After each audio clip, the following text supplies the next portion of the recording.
হাতির তাণ্ডবে ভাঙল বসত বাড়ি, লণ্ডভণ্ড সদ্য ধানের চারা জমি।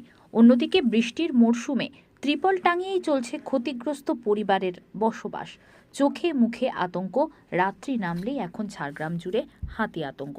সন্ধ্যা নামলেই গ্রামের মানুষদের বেরিয়ে আসতে হয় মশাল নিয়ে হাতি তাড়াতে, কারণ দেখা মেলে না বন দপ্তরের। ফোরামটা এখন আনি নাই, সেই ছবিটা কি ইয়ে করবো।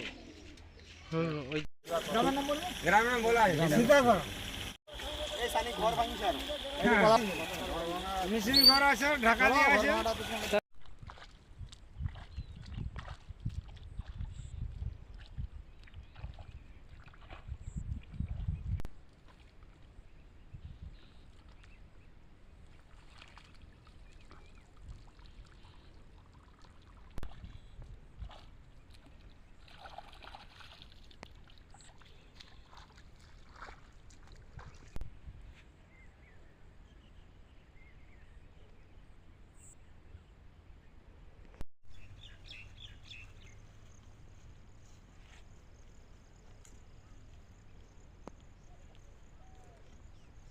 ওইখানে